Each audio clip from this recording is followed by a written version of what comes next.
Hello, hello, hello, beautiful people. How are you today?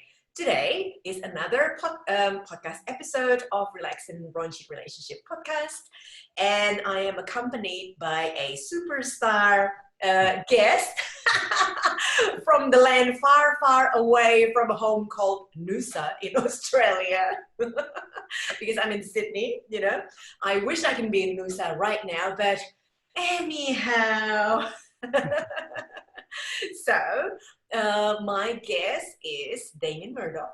He is a mind coach and anxiety management specialist who has founded a company called World Class Friend to help people take care of their anxiety. He does this by giving people an awareness of what's happening in their mind and body to create the anxiety and then a checklist of what to do, both in a moment when you feel the symptoms come on and strategies to prevent them coming on in the first place. Now, Damian is the director of coaching at Noosa Tigers AFL Football Club and also runs stand-up comedy workshops where he takes care of the anxiety part and his comedian friend looks after the funny section. Oh, I just love that. I mean, in this podcast, I've been having silly moments with my guests all the time, and so this will be a perfect fit for you. So welcome, Damian. How are you, Ingrid? Good, thank you. So it's your turn. All right. So Ingrid Galloway is the founder, relationship coach, and chief relaxation officer of KAHYANGAN, which means heaven. It's a wellness clinic in Sydney. She has been a relationship coach for 11 years and a spa therapist for 21 years, mainly in five-star hotel day spas in Sydney. So she's used to looking after thousands of highly stressed clients from all over the world. She practices from KAHYANGAN, and from clients' homes, offices, and hotel rooms, and also online. Her work has always focused on stress, relaxation, and relationships. She does one-on-one coaching sessions, group workshops, and soon she'll be doing virtual and in-person retreats for the broken-hearted singles and loving couples. Oh, wonderful. Thank you so much. Did I get that pronunciation right? Yes, perfect. Yeah, okay. Yes, because not that many people actually got it right. So you got it right. That's excellent. Now, Damian, first question. I always love to ask my guests, what is their why? Why do you do what you do? Well, I've always been someone that's wanted to help people and, make a difference in the world. That's always been, the way I go about things. But then as I got into my mid-20s to early 30s, I developed a anxiety disorder and started to get panic attacks. Firstly, it was around public speaking, but then it became something that, your world sort of closes in on you and it became a daily occurrence. Mm-hmm. So basically it was out of necessity. I had to work out what was going on for myself and then do something about it. And so once I'd been through that process, I did all sorts of things to I found my answers, but mainly outside the mainstream, mental health system, doing all sorts of different things. And now I share all that information with people and help them, with their anxiety. Try to have fun doing it. Yes. Well, having fun doing it is the best part of doing what we do, because that will motivate us daily. And also what you do is very, very important in this, COVID era, especially because the anxiety level of everyone, well, as you said previously before I hit the record button, it's a new epidemic. Not just virus, that's blanketed all over the world, but also anxiety or mental health issues. Yeah, it's been really interesting to watch this year unfold. And you can't really wonder why we're anxious. Like, I'll give you one example that from early on the year where the media said there was a 90-year-old grandfather in Melbourne who died, and the headline was "Granddad ripped from his family." It's that dramatic language that the media uses. And then, funnily enough, 3 days later, there was, I don't know whether you saw that story of the kid who a shark actually ripped him off the boat. Mm-hmm. I think it was in South Australia, maybe. And the media with that said shark pulls boy from boat. So they've dramatized the COVID, and then, you know, that the grandfather's ripped from his family, whereas the boy was pulled from a boat by a shark. Do you know what I mean? And Yes. so the media is just constantly doing that. It's just that the language is really dramatic, and Yes. so people are just consciously just soaking that in, and anxiety is just, you know, They just need to do that for the attention of everyone, because otherwise, who is going to buy their news if yeah. the all the news is just like neutral, nothing happening, you know? Yeah, everyone's normal. Well, you know, crazy people attract attention, right? Yeah, and I think it's important to realize too that if you're in marketing, your job is to convince people that they've got a problem, and then you present yourself as the solution to it. And marketers are getting better and better at doing that. Yeah. You know, they put more money into studying the brain than the medical fraternity. You know what I mean? So they really know what makes us tick, Yes. and so they get in deep into our unconscious brain, convince us that we've got these problems, and then provide the solution. So we're just soaking in that all the time, and anxiety is just the result of it, really. Yes, unfortunately. Yeah, so that's one of the things anyway. Yeah. So, do you have any question for me? Okay, so what's your why, Ingrid? Right. So I came from Indonesia and I moved to Australia. How many years is it? In 1996, I moved to Australia. So it's been a while. You know, it's home. Whereabouts in Indonesia? We're in Jakarta. Yep. Yes, yes. So I grew up in a very religious household, and unfortunately, I observed my upbringing as full of, you know, shame, guilt, suppressed anger. Yeah, so it's interesting that I felt that didn't suit me. My soul just not very happy with that. So I tried to escape somewhere, and luckily I have this uh, long distance boyfriend in Australia. Yeah. And then, so by the age of 21, I came to Australia to marry him. Well, partly because I loved him, so we're in love, but also another reason is I want to escape from my mother, which is not a very good reason to get married, really. We lasted for 10 years, and unfortunately it was an abusive relationship, so I left after 3 attempts. And I lost everything material, which disappointed my mom terribly. So lost, you know, 2 properties, lost my furniture, things like that, you know. But I said to my mom, hey mom, the most important thing is I gain myself. It's me, the most important ingredients in the whole thing, you know. However, that's okay, she didn't understand that.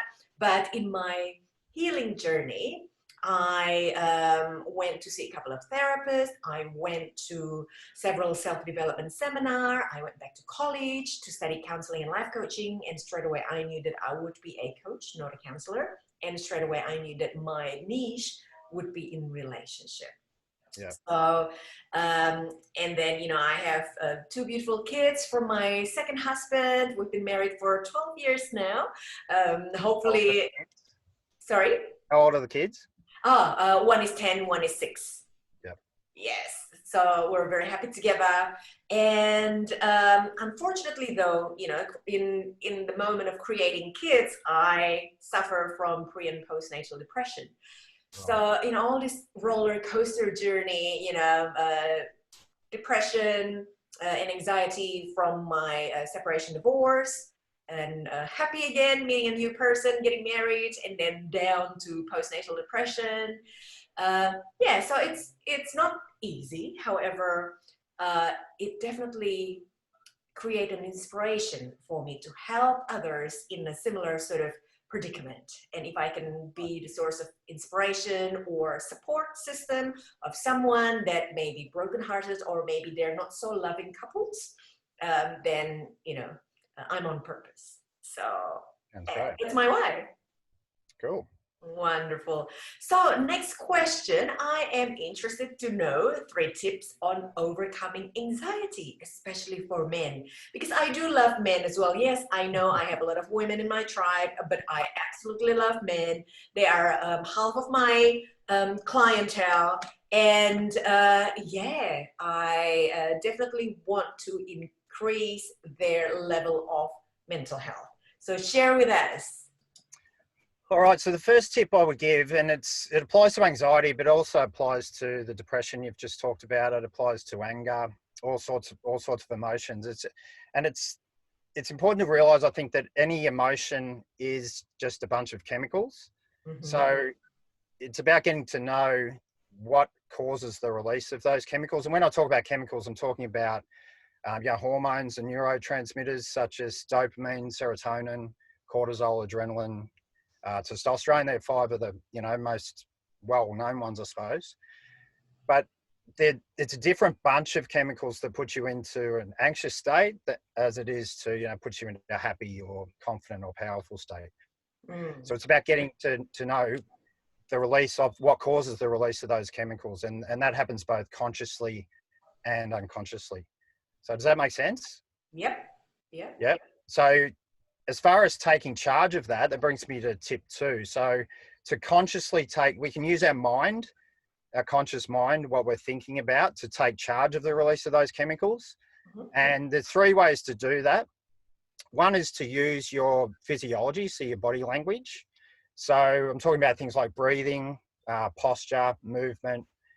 Your eyes are quite interesting in that side of things. Your smile, even putting on a smile, a fake smile even, creates a release of chemicals which actually helps make you happy. Yeah, So it's a little bit difficult in COVID era because we have to wear masks.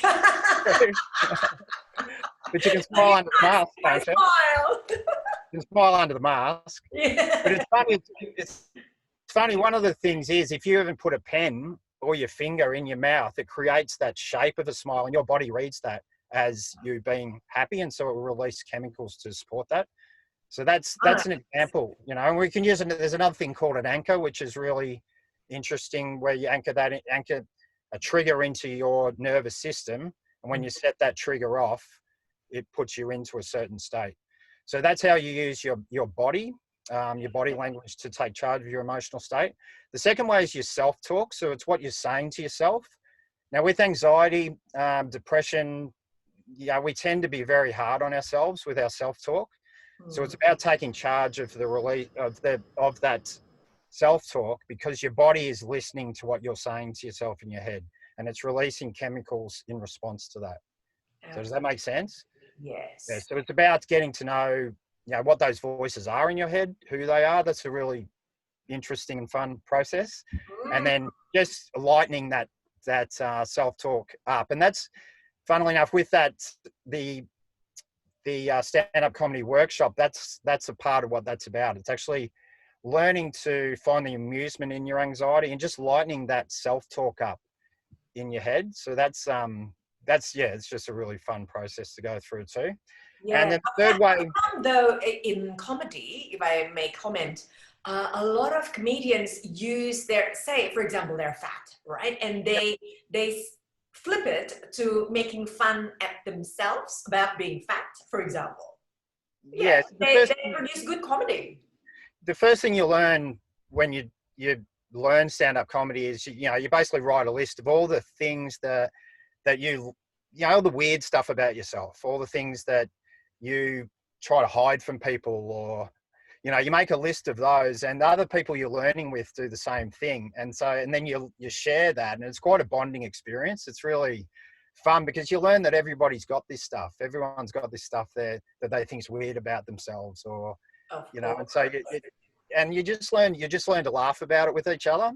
And then and as far as the performance goes, that's the way that you get the audience on side, is by getting that empathy, because you're willing to take the piss out of yourself. Take the piss out of yourself. So then that endears you to the audience. So that's an important part of that process. Yeah.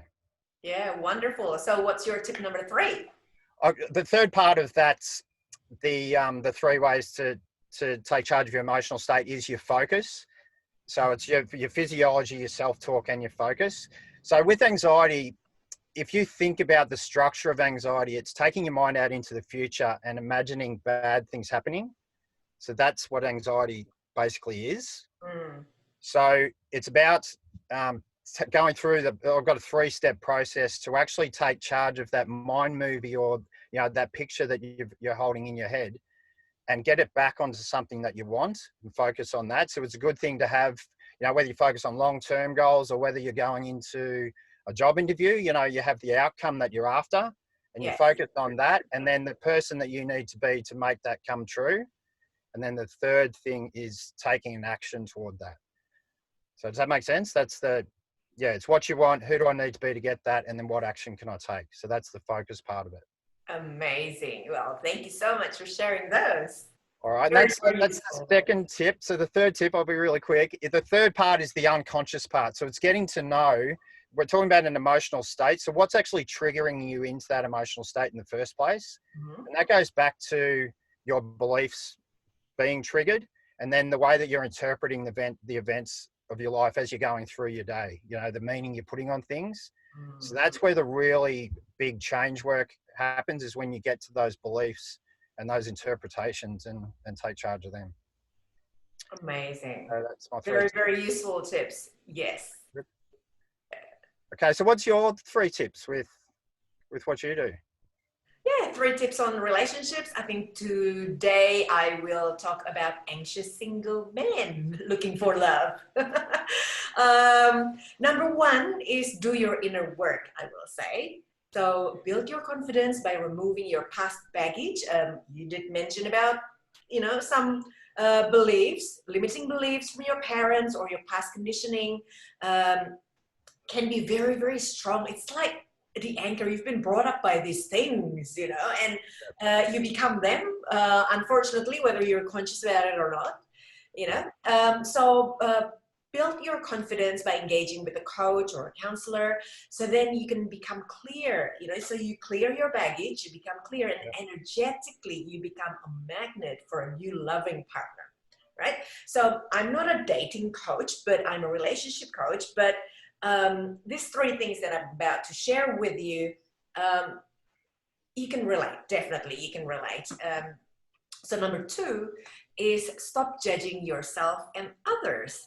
As you said previously, Damian, the language, be careful of the language that you say to yourself, all right? I give you an example. In my case, you're like, she's just too pretty. She won't want to go out with me, all right? So you're judging other people, your potential partner, your potential date. Like, you know, she's so confident and successful in her business, in her work. She won't want to get to know me. It's like, stop judging yourself for, you know, being a geek or being someone that's not worthy of this beautiful woman, you know? So stop that. Remember, your self-talk can become your reality. If your self-talk is negative, then your reality can be negative. Number 3 is when you are being judged by a potential partner openly. She may say, you know, he's just a big head. Piss off, you know. Own it, you know. Own it.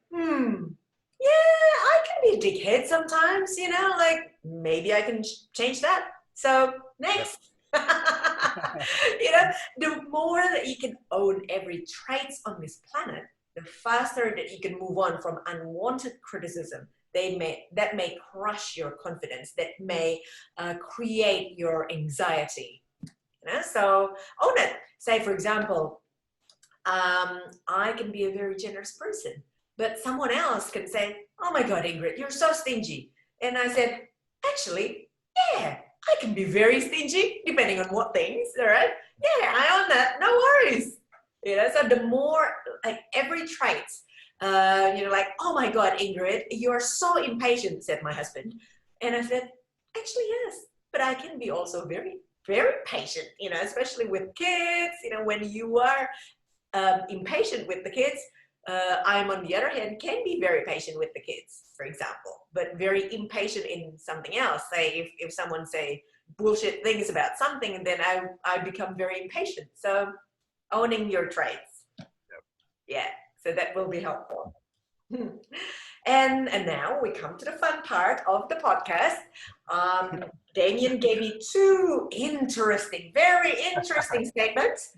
True and false. All right. Number one, I once got so nervous about presenting that I vomited in a sales meeting, and I was sitting right next to my boss. Oh dear! Imagine that happening. And number two, as an exercise in a course I once did, I had to stand naked in front of a group of people and introduce my genitals to them. It sounds even weirder than I thought it would. All right, people, which one is true? Which one is false? I mean, you know, being a rebel, typically I would choose number two, but if my head if I follow my head, because you do anxiety coaching, so I will choose number one. You got so nervous about presenting that you vomited in a sales meeting. So tell us, which one is true? Well, number one is almost true, but it's not quite right. I didn't vomit. Oh. There was another incident that happened, which was pretty funny. But number two is actually true. So wow. It was yeah. So what I said earlier, I've done all sorts of things. I've done, you know, basically something came up. I just didn't knock anything back as I was trying to, you know, find answers to my anxiety and try to change things. So yeah. I did this. Was a tantra course. Yes. And one of the exercises that we did was, yeah, because the idea behind it, it sounds really weird, but the idea behind it is we've all got a relationship with our genitals, and I thought this might suit your audience, but yeah. you know, we've got, you know, a lot of us carry a lot of shame around our genitals, and it's funny in that situation when you know, everyone in the group had a go. It was just incredible what came out and the effect that that's had on them, that you know, their perception about their own genitals. Yeah. So it was a really interesting exercise, but confronting. The funny thing was, though, at the time I still had my fear of public speaking, but I actually felt more confident standing naked in front of people than I did with clothes on. So it was quite bizarre. I don't know whether I'm meant to be a nudist or yeah. it was actually your defenses are down, and it was just, I don't know, you're not trying to hide anything. Yeah, it was weird. Very good, very good. Because it is true, we carry a lot of shame about our own body. You know, that's why there's a movement of positive body image out there. Yeah, because especially female, I found, especially us female, we become shameful about our various body parts. It's like, hey, you know, it's your body, as long as you're healthy, there's no shame. You know, Yeah, and guys do as well. You know, it's size is a big especially the genitals, maybe for men. Oh, I'm too small. I'm too big. I don't know. That's exactly it. Cool. So, would you like to guess my true and false? All right. So, Ingrid's true or false. The first one is Ingrid's clients' children were curious about the content of the love bag. All right. And then the number two is Ingrid's brothers were curious about the content of the love bag. So it's your client's children or your own brothers. Yes. I'm going to go your brothers. Oh, you are incorrect. I am the only child, so I don't have any brothers. Oh, really? Okay. So what's in the love bag? Right. So number one is correct, obviously. So one of my packages, especially the one for couples, that includes 3 sessions of massage lessons for relaxation and intimacy, and 6 sessions of 3 sessions of massage lessons and couples coaching, and 6 sessions of couples coaching, all right, and products as well. So this couple purchased this product And during COVID time, obviously they can't come to my place, so we do it online. So thanks for COVID. Now I learned how to teach massage for relaxation intimacy online. So that's the benefit. Anyway, I sent them a love bag through the mail, and then the love bag arrived, and their kids was like, "Oh, there's a package for us. Let's have a look." Open, and then, oh, candles. Oh, lovely. All right, let's set up a corner for a massage parlor. Let's set up a massage parlor, because in the love bag there is a massage oil, there are candles, some decorations as well. And then there's another interesting thing. Ah, mommy, what is that? Lube. Oh yeah, I'm not sure what is it. I don't know why Ingrid sent that to us, but anyway, let's put it aside. And when I explained this to Daryl, one of our friends together, Daryl and Damian and I are in the same classroom typically. Daryl said dry lube, but definitely not for my kind of clients. Yeah. So yeah, there's my story. Very good. Yeah. So last question, Damian. What do you do to relax or add raunchiness into your relationship? That's a tough one. Yeah, so probably going back to that same, I said I went to a Tantra course. They taught us something which was, really interesting, really beautiful. So Yeah. it's almost like a bit of a ceremony, that you might do with your partner one night a week, one night a fortnight, whatever it might be, but you sort of put a night aside for it. And what they taught us to do was, sit in front of each other and just stare into each other's eyes for a bit. Eye gazing. Eye gazing, yeah. Oh, love it. Yeah, it was quite confronting at first, but it was, but I really get how it works. And then they did, put on some music, and there's a band called Sacred Earth. I don't know whether you've ever heard of them, No. but it's just really beautiful music. And you take it in turns, basically, of undressing each other. So you might have one song on and one person undresses the other, but really seductively, and then the other one takes a turn, and then you basically that we learnt this type of massage, and you do that to each other, and then see where things go from there. Yeah, beautiful. Love it. Yeah. Back for a good night. Yeah. So tips for everyone. Eye gazing, and then you can start undressing each other. Yeah, they did call it something. I can't remember. The undressing part had a name, but yeah, it escapes me. Yeah. No, beautiful. Love it. So thank you so much, people, for watching our collaboration together. I hope you enjoyed that and have fun alongside of us. And please make sure to like and subscribe to my YouTube channel, Ingrid Galloway. So you can follow, more podcasts in the future. And next week, definitely, we have another new podcast guest, and we will share more tips and have more fun. Definitely. So, Damian, if people want more support from you, how can they connect with you? Okay, so I've got a website, which is worldclassfriend.com. Mm-hmm. And then you can find me on Facebook. I run a page called Taking Charge of Anxiety, where I just share anxiety tips and information. And then I've got another page called Damian Murdoch Mindset Coach. And that's where I share the anxiety stuff onto there, but I work with sport as well, with peak performance in sport. So I incorporate some sport into that side of things as well. The mindset for sport. Brilliant. So they're the three ways generally. Wonderful. So I will put one definitely on the podcast text when I share the YouTube link, definitely. And people, if you would like to ask more questions about relationship or need more support in the relationship, whether you're broken-hearted singles or loving and not so loving couples, you can go to my website, www.kahyangan.com.au. That's KAHYANGAN.com.au, and just request a free chat with me. All right. So thank you so much for coming, Damian. I had fun. Yeah. And thank you so much for sharing your expertise. And good luck with everything that you do in the world. Thank you, Ingrid. Thank you very much. Lovely. Have a good day, everyone.